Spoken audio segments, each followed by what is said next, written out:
In this video, we are going to look at the numerical methods and computer programming. So, we'll start with what exactly computer programming is.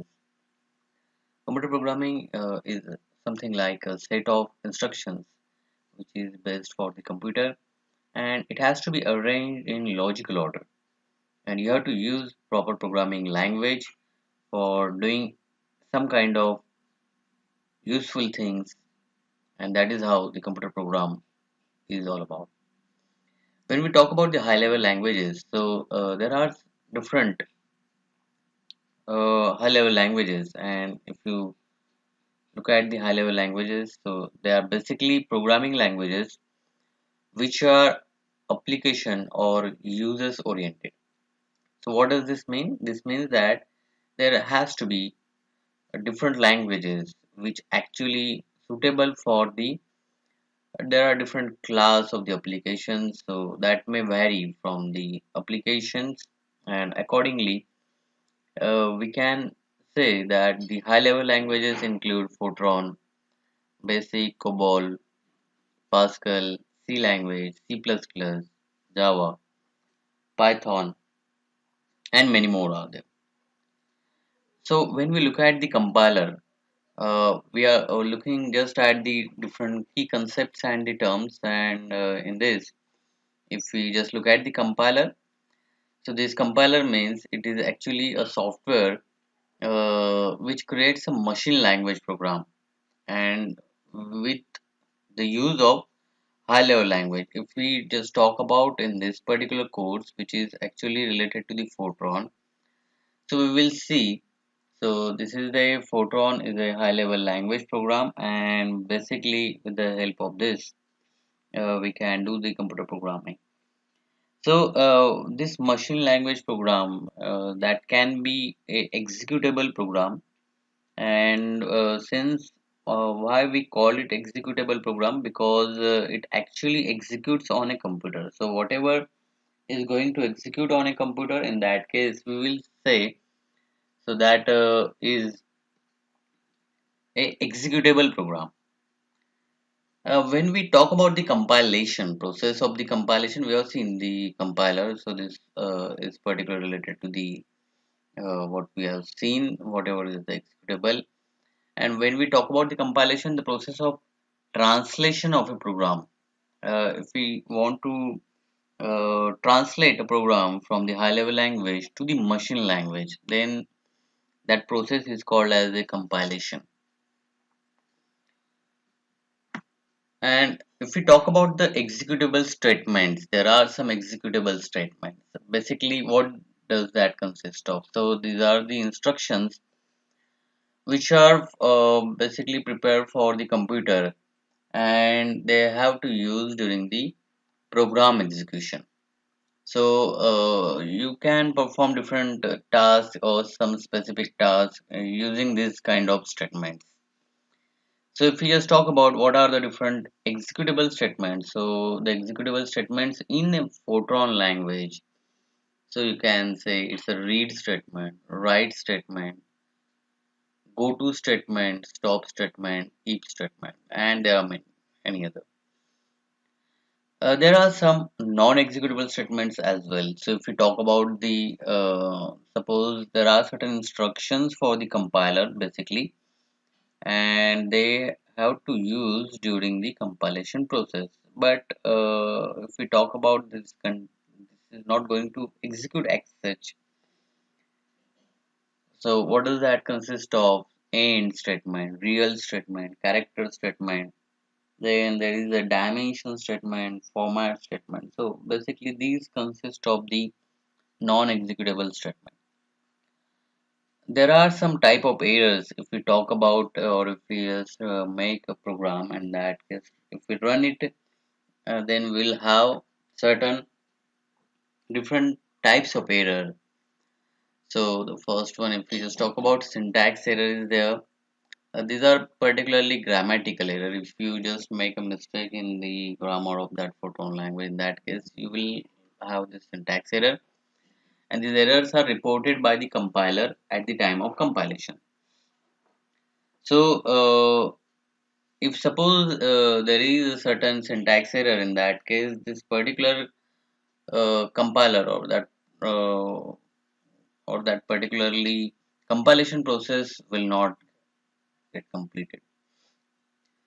Then there are logical errors. So, if you make a fault or faulty logic process you use, in that case, this logical error may occur, and in that case, it is not possible for the compiler to point out such logical errors as well.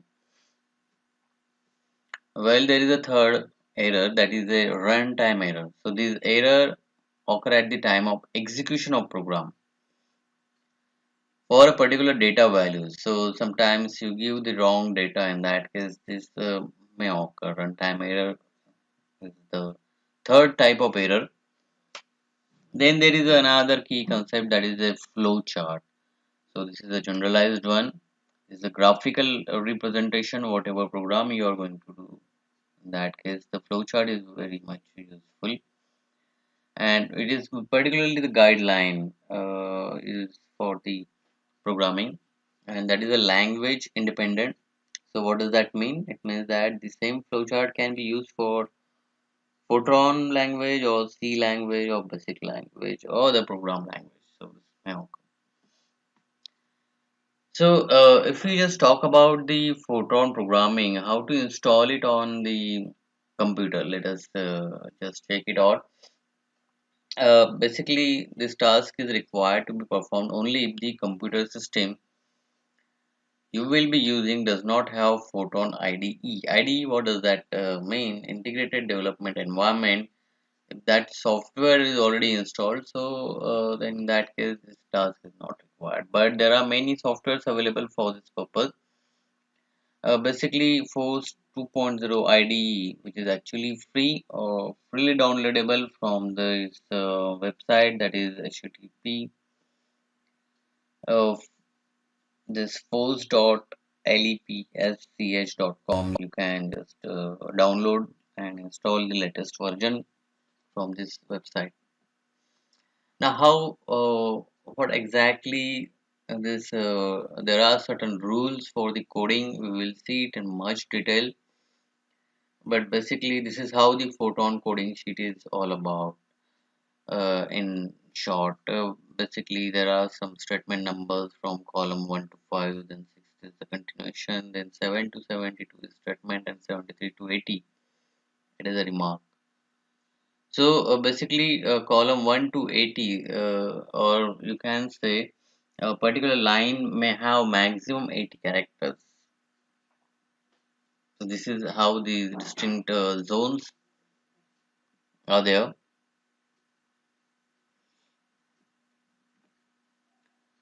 So statement numbers, continuation mark, statement of the programs, then remark.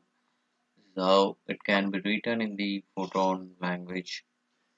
So this is the screenshot of a particularly how that particularly program can be written. So you can just look at that. There are certain lines, 1 to 14 lines are there, and we have written it from the column number 7. Column number 1 to 6 are not used, and we have to start the programming from the column number 7, and this is how we can use this. You can see there are some blue color words are there. That means if any kind of grammatical errors you make, or if you make certain errors in the words, so in that case this will be turned again into black. So that means that your words are correct. Basically, you can there can be one main program and there can be different sub programs as well. So the main program and the subprogram basically that consists of the program modules. So you can just look at this main program, which is actually is to be written with the line of program. So you can just look at this syntax main program. You can write down the program and then the name of that program. You can have the statements, and at the last you can have the end statement. So this is how this particular program can be divided into three particularly uh, subcategories, which is actually the first one is the first line of the program, and then there are statements, and then the last would be the end statement. So we will see one by one what exactly the different kind of statements are, and this is how the introduction part of the numerical methods and computer programming is all about. And from the next lecture onwards, we'll be going through the detailed part of different syntax and the different things. Thank you.